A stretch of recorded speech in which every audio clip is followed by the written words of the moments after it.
Welcome to CU Progressive News, bringing you the many voices of your community. This show is produced live in the studios of WEFT 90.1 FM at 113 North Market Street in beautiful, vibrant downtown Champaign, Illinois. You are listening to WEFT 90.1 FM Champaign, streaming online at weft.org. This programming is a collaborative effort. Please email weft90.1@gmail.com with your program ideas to get information on being trained to be a citizen reporter or to be a WEFT host. The CU Progressive Calendar is a sister project of CU Progressive News. It's available at www.tinyurl.com/CU Progressive. We're indebted to WEFT and its members, who currently and who have for 35 years provided the infrastructure for independent media. We're indebted to the Public Eye, to the UCIMC, and UPTV for their collaborative efforts. The views and opinions expressed on this program tonight are solely those of the speakers and do not necessarily represent those of WEFT, Prairie Air Incorporated, UCIMC, UPTV, any board of directors or staffs of those organizations. Here are the places and times that you can tune in to CU Progressive News. Of course, Monday nights live on WEFT or streaming at weft.org. Tuesdays, we're added to the UPTV YouTube channel. That is at tinyurl.com/CU Progressive News, or you can just search for UPTV6. Thursdays from 10 to 11, we're replayed on UPTV, local cable channel 6. We're available by podcast 24/7 through the WEFT podcast. Just search for WEFT on iTunes, SoundCloud, or your favorite podcatcher. We are available as an audio archive at weft.org through Radio Free America. Tonight's feature is going to be a conversation between Sundiata Cha-Jua, who is a professor of African American Studies and History, and also with Belden Fields, who is a Professor Emeritus with the Political Science Department, and they're going to be talking about local issues of policy, policing, and criminal justice. First, this news story. According to the Labor Tribune, there is now a boycott of all Schnucks markets in Missouri and Illinois that began officially on June 17th. Teamsters Local 688 Chief Executive Officer Mike Goebel said, quote, "If Schnucks is willing to turn their back on the middle class, then we should turn our back on them," in a statement released to announce the region-wide boycott to protest the firing of 234 warehouse workers, 204 of whom are members of Local 688. They have outsourced their jobs to lower-wage workers at the new warehouse Schnucks is opening this fall in North County.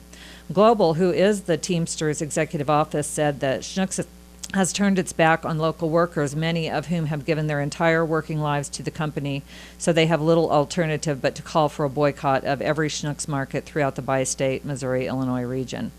The Labor Tribune pointed out that Schnucks Market is listed at number 167 on Forbes' America's Largest Companies, with revenues of $2.7 billion in fiscal year 2015. Global told the Labor Tribune that this is not a fiscal issue because the company is hurting. It's strictly a greed issue. They see a chance to try to increase their profits on the back of 234 loyal workers who, along with others in their company, have made them profitable in the first place. Goebel added that after weeks of informational handbilling at Schnucks stores, the company has still refused to comply with the contract of Local 688. The Teamsters contract says that if work is moved to a new facility, the warehouse workers have the right to be employed at the new facility. In a deceptive move, the company has tried to get individual workers to surrender their contractual rights to reemployment. As a result, charges have been filed against Schnucks with the National Labor Relations Board. There is a Schnucks store in both Urbana and Champaign. Tomorrow night at the Champaign Library, there is a public information session on expungement from 6:30 to 8:30. That's Tuesday, July 19th in Champaign. Join State Representative Carol Ammons and the Educational Justice Project as they host lawyers from Cabrini Green Legal Aid in Chicago.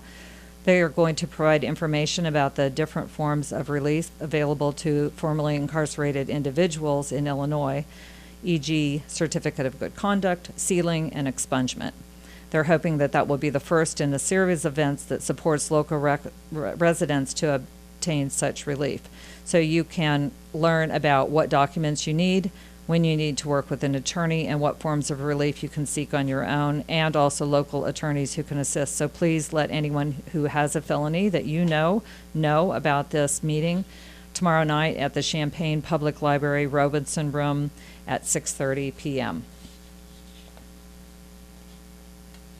All righty. I wanted to let you know that there is an organization in town called Avicenna. It's a community health center, and they provide free clinics for people who are uninsured or underinsured, and they're open on Sundays from 1 to 4. They're operated by volunteer teams comprising healthcare providers, healthcare professionals, students, and community members, and they are having a benefit dinner at the I Hotel on July 23rd.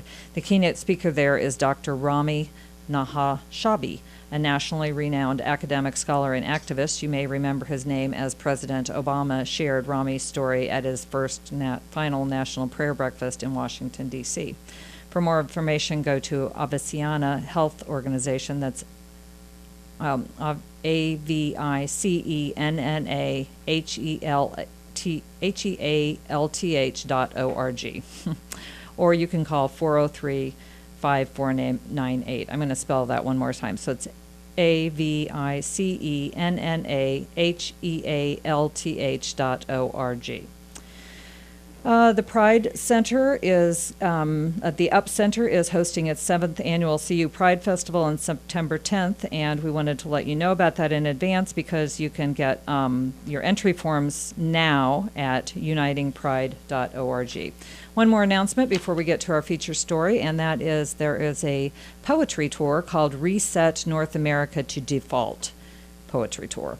On Sunday, July 24th, join the UCIMC for a night of poetry reading as the Reset North America to Default Settings Poetry Tour comes to Champaign-Urbana, featuring poetry from Richard Werenberg Jr., Wendy Lee Spacek, and Morgan Eldridge, featuring a live performance from local feminist cover band Love Handles and poetry excerpts from the UCIMC Zine Library. It's open to the public with donations accepted. That is this coming Sunday, July 24th from 7 to 9 p.m. at the UCIMC located at 202 South Broadway in Urbana. That is the downtown post office.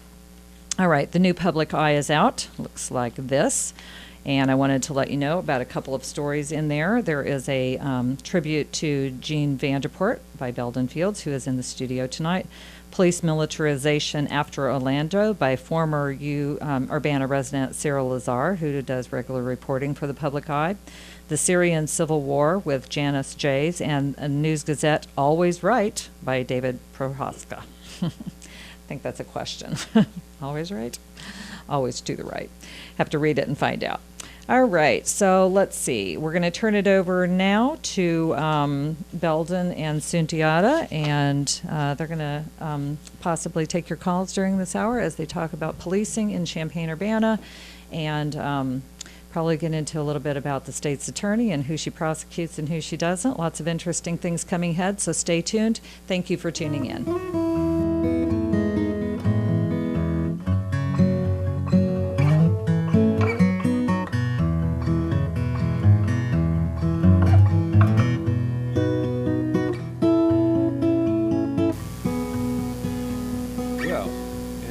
I'm going to be answering the calls. If anybody wants to call Fly Live, there's another number we can give you. We'll see how that works out if anybody has the energy here on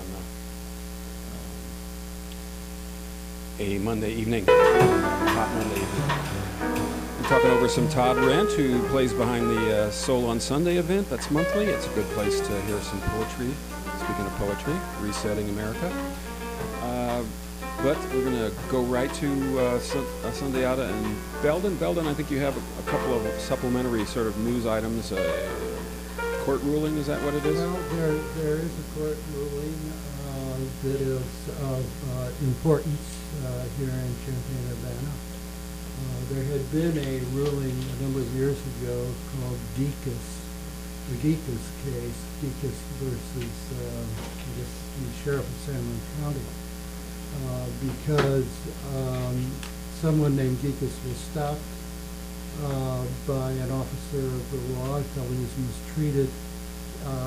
He wanted to get access to the officer's disciplinary files. The court ruled in favor of him. However, the city of Champaign made the argument that that was a contested decision and refused to abide by Geekus, and we now recently have a new ruling by a panel of the appellate court in response to a Chicago case in which people wanted to get access to the files, and this court has said it's over. Yes, that is public information. It cannot be withheld. A second thing that is kind of interesting that was revealed actually in April is that every University of Illinois police officer is given a semi-automatic rifle. It is probably the most heavily armed police department that one can imagine. 1033 rifles from the They are military? 15s, I think. No, but in 1033 is the program of giving okay. military equipment. No, they got some of them, I think, from the government, I think. And the last bit of information is that the city of Champaign has finally started formal discussions over the possibility of bringing a civilian review board to Champaign. So this is going to be a long process, but the city has been in the past highly resistant to even considering a civilian review board. So those are the only three things that I wanted to mention before the beginning here. Sundiata, how loud are you going to be? Are you going to get excited here? I really get excited. We're doing the mic check here for you. Yeah, It looks good. I think you got me right. Good. So I was going to be the fly on the wall and let you guys interrogate each other, but Okay. do you need a topic to throw out? Well, there's so much to talk about. Yeah, where does one start? Both at the national Right. and at the local levels. So, Sundiata, do you want to start the conversation? You know, why don't we pick up with the question of a local civilian review board in Champaign? Okay. Let's talk about that.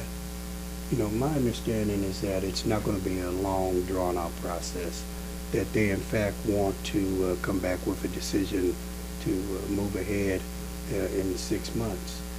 And, you know, my understanding of how these kinds of things work is that the chair of, whoever chairs the committee, right, whoever is the assigned staff person, that their ideology, their view of the world, their perspective is generally what you come out with.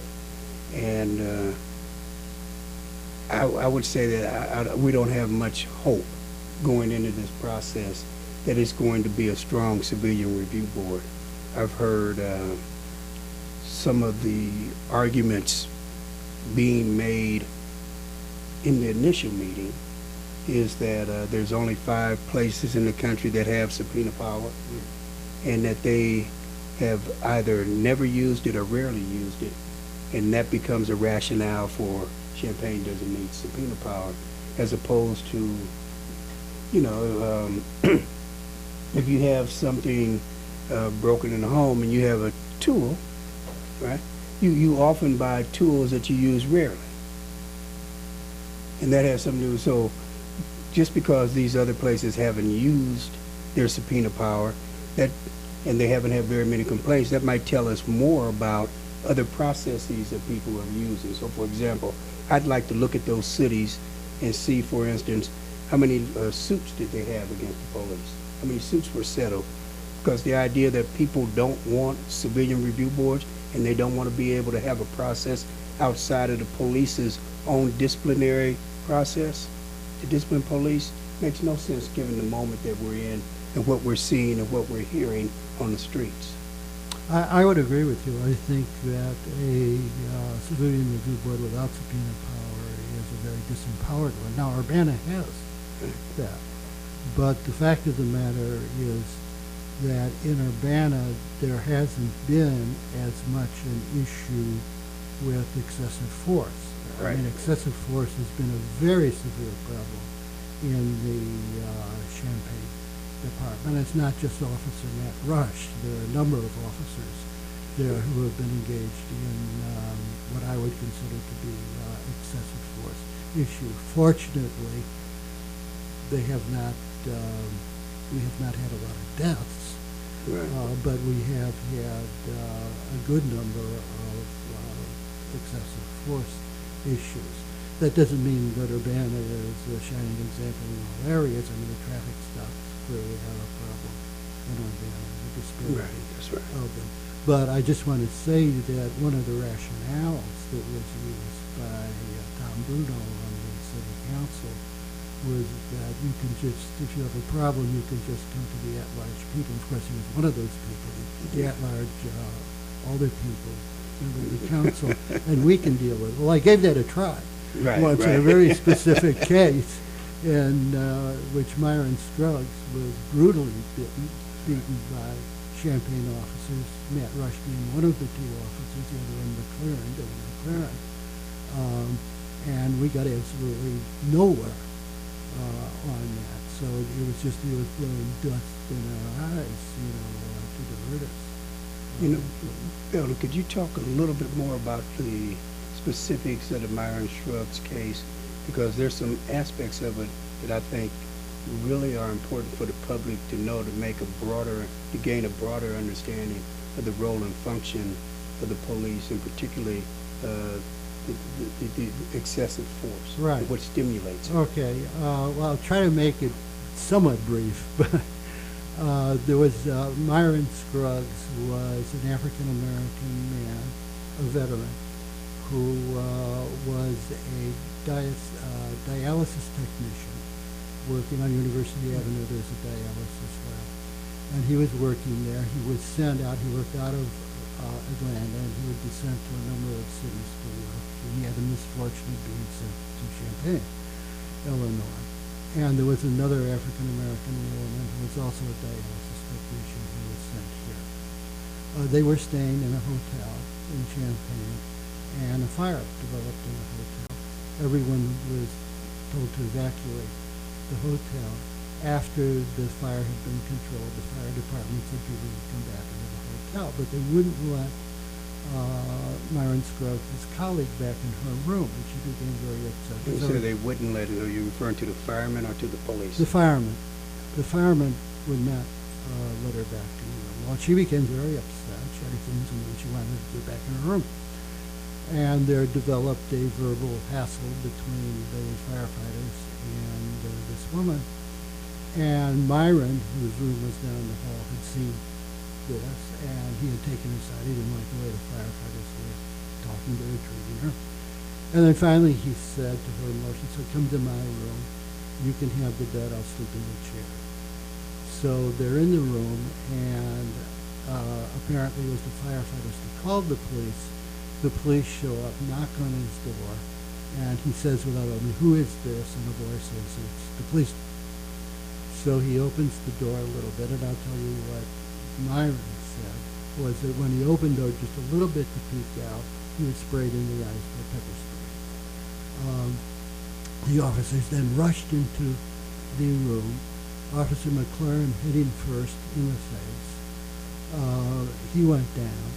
Now he claims from that point on he really couldn't see anything, and he was sprayed a second time after that. And he claims they cuffed him, and that another officer, he didn't know who the officers were. He couldn't see anything. He couldn't see their badges. Another officer then very badly beat him where they broke the bones on above his eye. The orbital bones were fractured. Then they took him to Carl emergency room where they did the diagnosis that indeed they were fractured.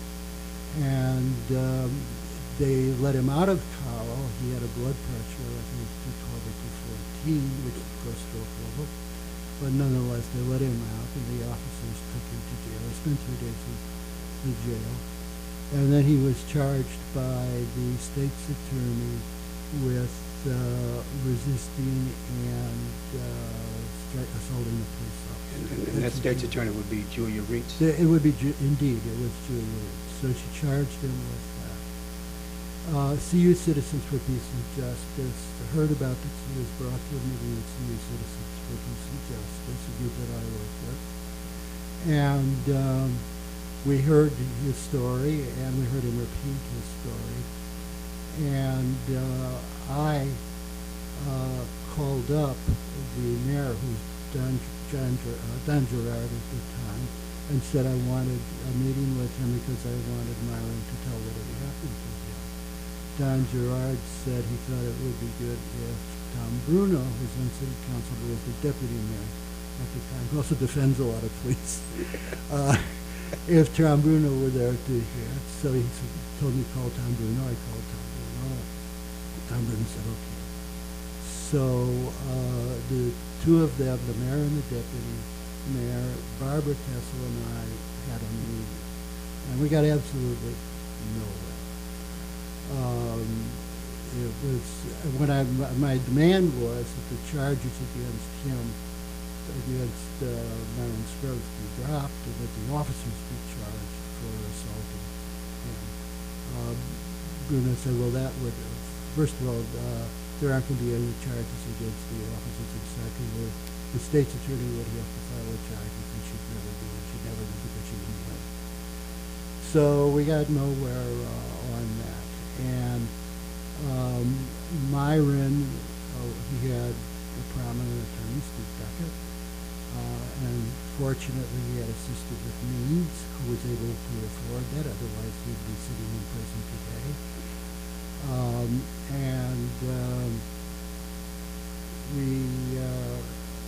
Let's see, where am I in the story now? Well, in any case, Steve Beckett approached Reitz and said that, he thought that the charges really weren't viable charges. Reitz agreed to drop the assault with an officer, but continued to insist that he plead guilty to resisting. Now, for him not to do this would have been an enormous risk, because it would have been the officers were to get prison for it. And if he had lost, one, he was going to go to prison, and secondly, he would lose his license to practice his profession. So, I mean, the stakes were very high. So what happened was, okay, that was in 2014, I think. So I really had become very curious as to who these officers were that were on trial.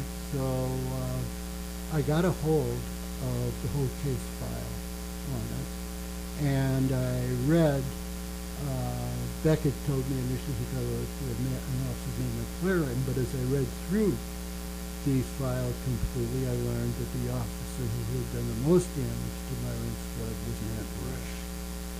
So I called Steve Beckett back and said, and he said, I know why you're calling. I found out it was indeed Matt Rush. So I said, well, I mean, since the state's attorney has already declared that she can't accept the word of Matt Rush and she won't hear any of his testimony in court, wouldn't it be reasonable now that she accept Myron's story and drop the charges? He made a good faith effort, but the state's attorney refused to drop the charges.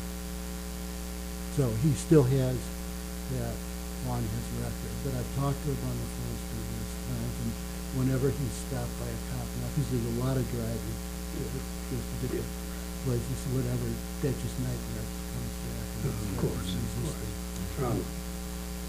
So it was a horribly unjust. We're presuming people know about the Matt Rush case to some extent, I'm sure. Well, Matt, yeah, I mean, Matt Rush is the attorney, state's attorney said she wouldn't take any testimony, right? Right. So it seemed like that was a good thing. Yeah, I mean, Matt Rush has cost the city of Champaign over $300,000 for the other, for so many assaults he's made against people, and I think all of them are African American people. They were, the three that he's had, that they've settled the suits were African American. Then they have an outstanding suit from another African American, but I think there were probably 9 suits filed, 9 cases of excessive force that were documented. We know that there are also cases that were undocumented. For example, no one had mentioned the Myron Scruggs case as part of the 9 in terms of mad rush. But what I was intrigued by in terms of the Myron Scruggs police brutality incident is that it's pretty classic in terms of what happens in these cases. The police had no reason to come to the room. There's no crime committed.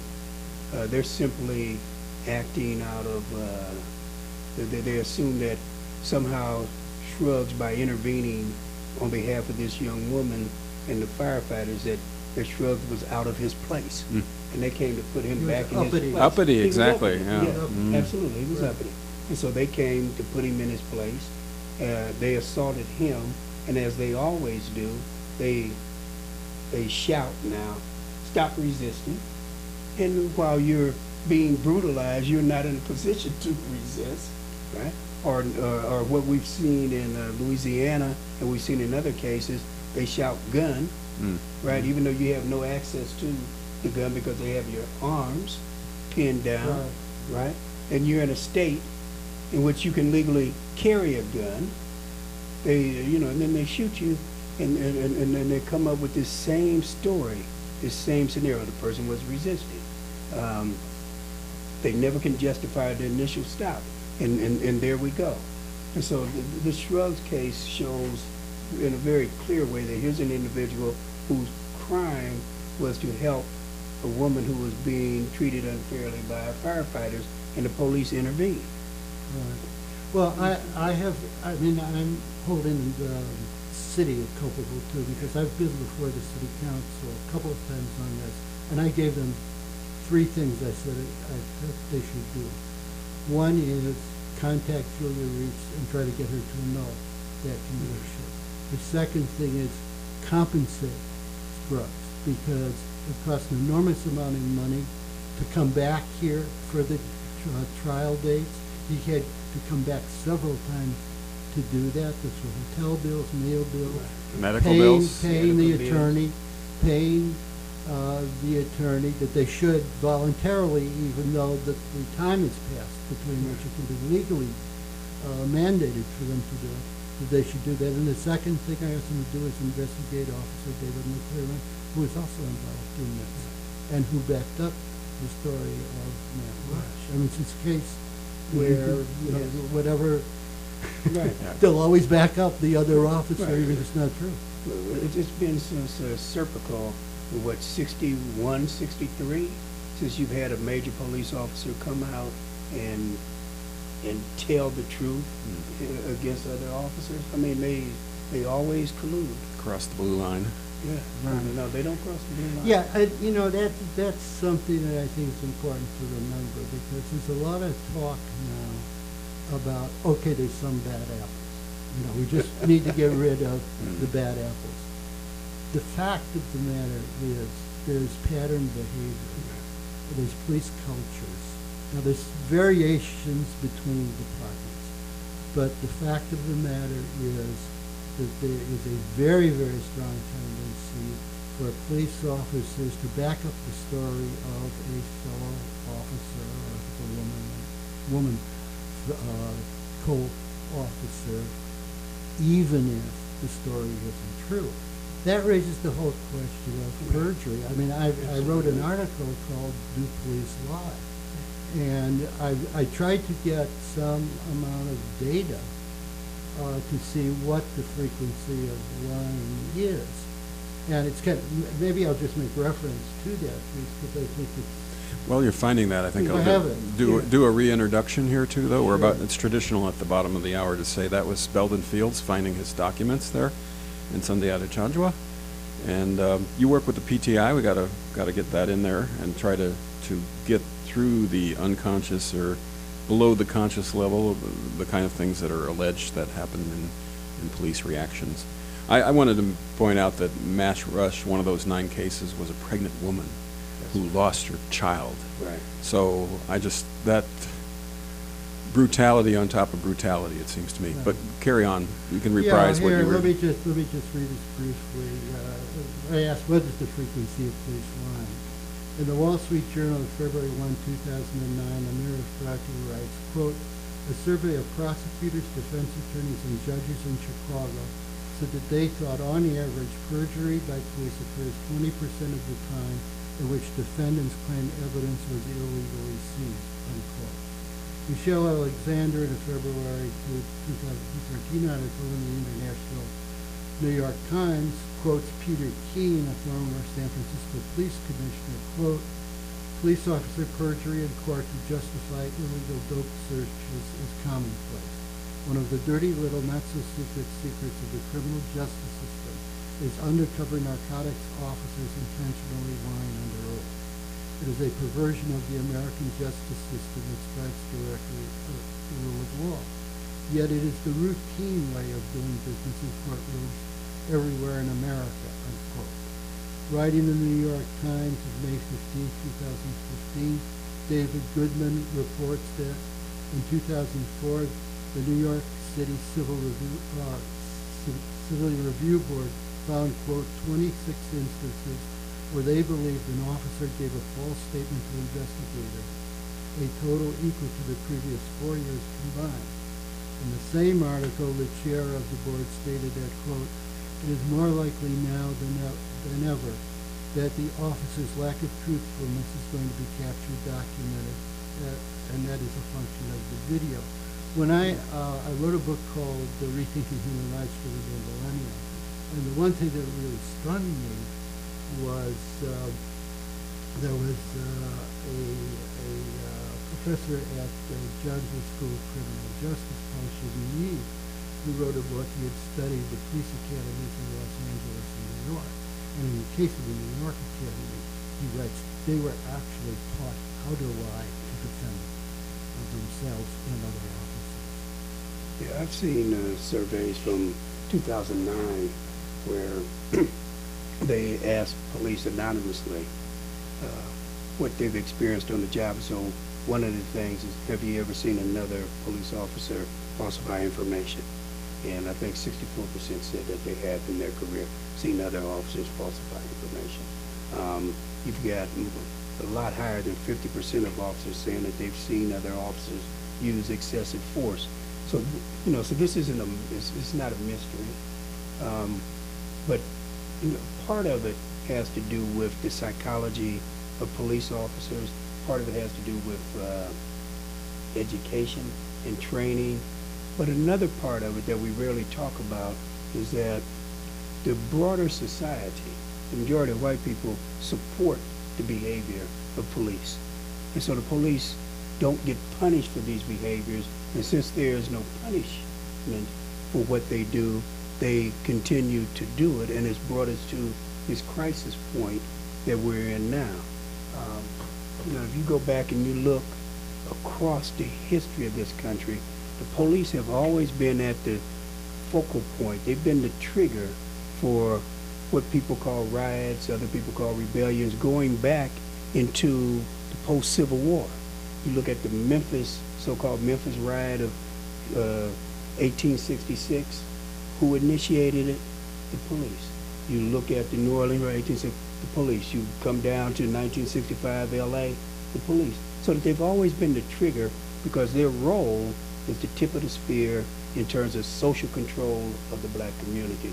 That's the role they play. They're not so much engaged in fighting crime as they are in controlling the movements, right, of black people and creating a revenue stream to support cities that are clearly reeling from these neoliberal policies. I mean, in some ways, it's kind of ironic that these neoliberals, be they Republicans or Democrats, that they talk about reforming the police, but they've created policies in which the police are used to generate revenue. That's true. And it's also, I think, a matter of the complicity of much of the white population and the idea of social control. Absolutely. I mean, in 1960, after I graduated from the U of I went to work for the Cook County Department of Public Aid at Cabrini Green. and I would meet my father, who was working for a roofing company on the corner of Clark and Chicago Avenue. And we would meet for lunch. And he and I were walking down the street, and all of a sudden I see these two guys just being obviously thrown out of a bar. They were actually swinging doors, but thrown out. And these two burly cops come out. And the one guy, these were white guys. The one guy says to the other guy, "Don't worry about it, we're going to be out with no cop tonight. Yeah, I got to go do it." And the cop starts beating him up and smacking him around. And I said to my father, "We got to do something about this. Clearly, I can." And he says to me, "We're not doing anything about this. This is a tough job these cops have to do. They're tough people around here, and we're not doing anything." Two very different views on That's what right. happened. And he, of course, belonged to the Patrolmen's Association. He wasn't a cop, but his firm gave money to the police. Mhm. So you belonged then to the Patrolmen's Benevolent Association. You put a sticker on your car, and you can Right, park right, right. anywhere. I've seen it, yes. Yeah, you can park anywhere if you have Yeah, that. yeah. You know, that again gets at the heart of this question of the role that police are expected to play in this society. And it becomes very, very clear once we look at these incidents that have happened recently. Like take the case in in Baton Rouge, the most recent case. Now, initially, the police put out a report in which they said that the police officers were lured there and ambushed. But now it turns out that they were not lured there.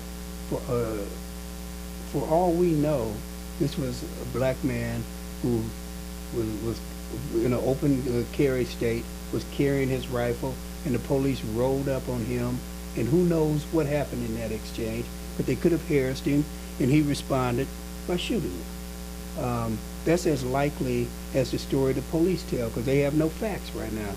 And they always put out a narrative, and the news media repeat their narrative without challenging the inconsistencies and the holes in the story. And as you say, we know that they lie and lie often, but they get their story out, and then everything is shaped around that. We have no idea what happened in this latest incident in Baton Rouge. Yeah, I want to say something about that case, because before I came here to the studio, I was listening to BBC News, and the BBC News reporter, she gave a story that there was an ambush, and the BBC News reporter referred to this fellow as mad, a mad person. Now, I would agree with her under one condition, and that is she defines mad as angry. Yeah. Okay. Okay. Yes. But, think about this. This guy was a Marine. This guy fought in Iraq. And the other fellow in Dallas also has That's been right. in combat. Think of these guys putting their lives on the line, fighting abroad, coming back to the United States, running the risk of driving and having cops hassling Right, them, right. and then seeing these videos of fellow black people being killed. I wonder how one could not be so mad that they would want to do something about that. Now, it's unfortunate that any individual cop who is maybe not a bad cop, maybe a good cop, maybe a nice person, and all that gets caught in this. But I can see how from the person, these shooters, that these people in uniforms have become enemies just as they were fighting enemies abroad. I want to agree with most everything that you said, Belden. So let me start with what I agree with. Okay. And that's certainly that you take these veterans, and there's millions of black veterans now in this country. As you say, they've given so much, and they've been over there, and they've seen how the U.S. military treats people that the U.S. defines as racially different, right? They've participated in it. They've helped pacify these populations, and I'm sure there's a certain level of guilt there.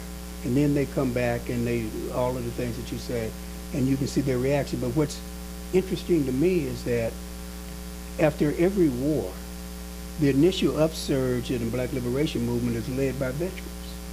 Think about post-Civil War. It was veterans.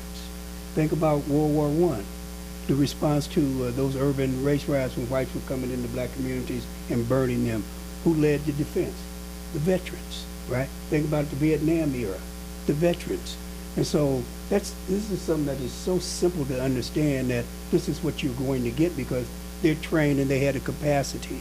And they also have given at such a level that they expect to be treated as a human being. And when they see that that's not the case, you know, some of them are going to respond the way that has happened in these last two incidents. But the part that I want to disagree with, there's no such thing as a good police officer. And this is what I mean by that. It's true, the data is very clear that only about 7% of police officers engage in misconduct and excessive force. But the other 93% will be involved in an incident and they'll see the excessive force and they won't note it in their report. They will write their report to conform to what the abuser says. They will take the bench in a courtroom and lie in support of the abuser's testimony. And so once they do that, they all kind of go into, from my perspective, until we see large numbers of police officers say, no, there was no reason to shoot this man. No, there was no reason to talk to that person that way. There's no reason to beat that woman. Until we see police officers begin to really stand up against the so-called bad apples, I don't know how we make the distinction. The other piece I would note here is that we can't afford to get caught up in that kind of game that they want to play around good and bad. Cops, we need to talk about the structural role that they play. And that structural role is social control, repression, right? And revenue generation. And we need to keep the focus there and talk about solutions that target those aspects of what they do. Now, I will say what is unfortunate about the retaliation is that we were on the cusp of seeing a shift in white public attitude. You know, when Mike Brown was killed, 66% of white people believed that black people saying that they were mistreated by the police was utter fantasy. They believed it was straight, bald-faced lie. That number in 2 years has dropped to 44%. Now, it's still quite high, right? But a 20% drop in 2 years is an amazing thing. And so we were, with the videos, it was becoming, I mean, people could see, right? People could see. And you could see a shift in attitude, and that's what all of the emphasis on reform is. You know, how can we protect the police's main function, which is social control of black folk, right? But put in some minor reforms. And that's what we were seeing. And now what we're going to see is a shift of the white population's attitude to be back 100% behind the police. That we're going to see people, that they no longer care that folks' rights are being violated, that people are being held down, shot in the chest, and then officers are saying, well, that's not murder, he had a gun. You know, that kind of ridiculous assumption. So that's the part that I see unfortunate. But as a scholar like you, we know that there are certain things that are historically necessary, even if they appear to challenge us ethically. Right. Right. No, I mean, when that woman referred to this fellow as mad, Yeah. I was thinking, why don't you pick a copy of The Wretched of the Earth, read Frantz Fanon, if you want to see how a psychiatrist deals with, a psychiatrist with some political savvy deals with this kind of thing, that people will rise up to affirm their humanity. Yeah. And they're not going to be treated the way they have been treated. They're not going to be let themselves be put under total social control. They're not going to be let themselves be thrown into prison on the basis of false testimony. So the only case where I have seen actually, and they weren't police officers, they were deputies in the jail, was when Sergeant Myers, is in touch with people in the jail, and a couple of deputies actually went to the superior and said these guys, but he got off really easy for the prosecution. Because the prosecutors Sure, let them off. right. You know, one of the things that the Laquan McDonald case, you know, you mentioned the Police Training Institute that Helen Neville, and Mike Slosher and Maria Gargoli have worked with in terms of training recruits. So we've trained about 300 recruits in the last 2 years. Our last training session in June, we had 64 officers, 12 of them were black. And so one of the last things we did was we showed them the Laquan McDonald shooting in Chicago. We showed them a minute and 36-second clip, and you can see McDonald walking down the center line. He looks, he sees the police, he turns and begins to veer right away from the officers. Then you see Van Dyke pull up, last person to pull up, jump out of his car, and as soon as he hits the ground, he's running and shooting, right? So we showed that to officers. 50 plus white officers in the room, about a handful agreed that it was an unjustified shooting. The others, not only, you know, what's frightening here is not just that they claimed it was a justifiable shooting, but they argued that, this is what they said. They said that McDonald was coming toward Van Dyke with the knife and that Van Dyke had to shoot to save his life. And so I was so shocked, and I'm rarely shocked. I said, let's rerun the video. We run it again, they make the same, or I mean like, you know, 10, 12 people saying this, that he's within 21 feet, he could kill him. You know, and so then I said, well, why didn't other officers shoot? And they argued that the other officers weren't out their cars yet. And if anyone who's seen the video, there's certain things that's clear. McDonald walks away from the police. Van Dyke is one of the last officers to arrive. He gets out and immediately starts shooting. None of the other officers shoot.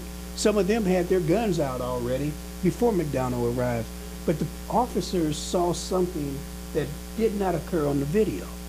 And so you have to ask yourself, what is that about? And that's about ideology. That's about their racist attitude. It's so deep that they saw what they wanted to see. And that's what makes this so difficult in this society, that for years, for decades, black people have complained about excessive force on police. You know, we thought with Rodney King that was a breakthrough. The jury acquitted them, and not only did the jury acquit them, the jury bought the argument from the defense that Rodney King was in control of the beating, right? Tamir Rice, we now know, is responsible for his own death, according to the grand jury in Cuyahoga County in Cleveland. And so we're at that point where what is reality, and I'm going to say this, black people are seeing reality. We're very clear and sober in what we see, and the video evidence always supports what we say. The police officers are seeing something that's mystical, that's deep, that's an expression of their racism, and that racism has created a fear that's deeply irrational, that lead them to, as soon as they see a black person, they're hyped up for some kind of violent episode, and then they produce that violent episode. I think there are also two things that reinforce this. One of them is that they know Yes. that it's very unlikely they're going to be held accountable, at least in the judicial system. They Right. might get some reprimand within the department, but there's such a clear distinction between what is considered to be a violation of the rules within a department and what is grounds for a legal indictment. Right. For example, when we had the tragic death of Kevon Carrington, the officer did something that's completely against Department regulations. He struggled with that young boy with a pistol in his hand, and he had a Glock, which had no safety in it. He was never supposed to engage in an action like that. But the state's attorney regards that as a violation of a department regulations, and then the department has to deal with that however they see fit. And it's not grounds for a manslaughter indictment or anything like, it's just an accident in her legal. And actually I had a conversation Well, with her about the state person law there. reads that as long as a police officer reasonably believes that they were in fear of life and or limb or someone else's, that they have the right to use deadly force. And the question is that police officers see black people as inhuman. So you think about Darren Wilson, he claims literally that Michael Brown transformed into the Hulk, right? Now, how is that rational? But that's the way we're seen, as some type of supernatural creature or as beast. And so they have a reasonable fear of beast. And that's what we're really playing out. The deep-seated nature of their racism is basically the law is set up to codify that. It's interesting because you remember the Toto case in Village Grove, and that officer, after Toto was killed on the interstate, that officer, in giving his account of the initial encounter with Toto, said, "I looked in his eyes and I saw the face of evil." Yeah. They get away with that kind of testimony. Yeah. But he also said he couldn't be racist because he thought he was a Mexican originally. Yeah. Well, which is, they run that again. I mean, the guy that shot Castile in Minnesota was Latino. Okay. We got about 4 minutes left, and we'll have a little musical outro to get to the radio theater. Sundiata Cha-Jua and Belden Fields, you're listening to them for this progressive news. Any comments, you can mail them to WEFT, programming at WEFT.org if you like, or you can contact these two gentlemen. They're available. Sundiata's got a regular Sunday column in the News Gazette. I'm sure there's a link there for feedback if anybody wants to. We started the show you guys started the show talking about the possibility of a police review board. I hate that civilian review board idea. That means we are already militarized because we're civilians in the police and military in Champaign. But the idea that there's a psychological, malady afflicting a lot of what's the remedy for that? I mean, gosh, a lot of training at Police Training Institute, more than they're getting now apparently. Well, certainly, what the data shows is that you need a full semester of classes. You need 45 hours to really begin to impact the way in which police officers see race and see the world and their profession in that sense. But there are some things that we can do to control behavior. Certainly, there's evidence to say that you can do the implicit bias test where, you show them pictures of different people and see how quickly they shoot. That you can do that test with them over and over and teach them not to shoot so quickly when they see black and brown people.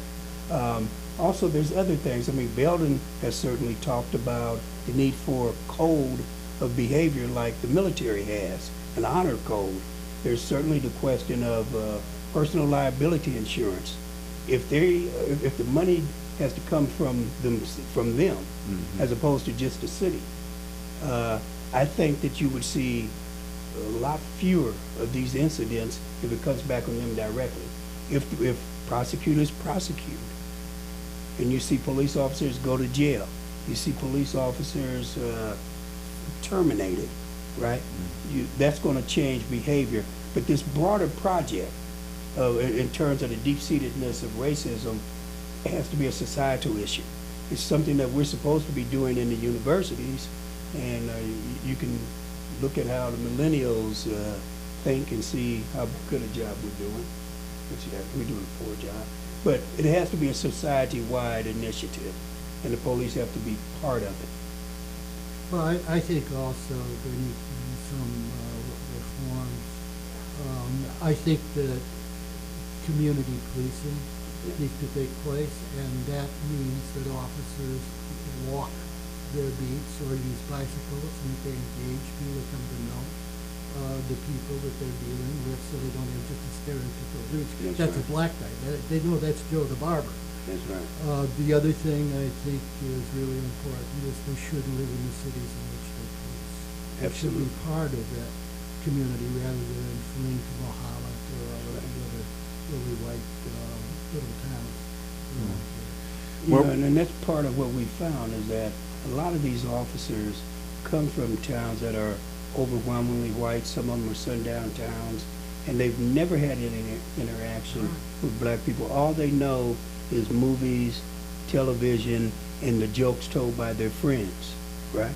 And I would argue that in that initial test that they go through, the psychological test should include tests that ferret out racism, sexism, and other kinds of biases.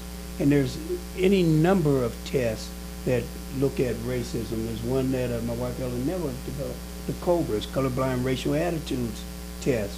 There's one on systematic racism. There's a number of these, and that these tests need to be part of the initial job application process so that you can weed them out. I just want to say one last thing. One of the officers that was killed in Dallas, Ahern, it turns out that he was indeed a white supremacist. And so just like they go through and look at the background of black folks who get shot and killed and are now these shooters, we also need to get the backgrounds on these police officers, because more than a goodly number of them are indeed practicing white supremacists.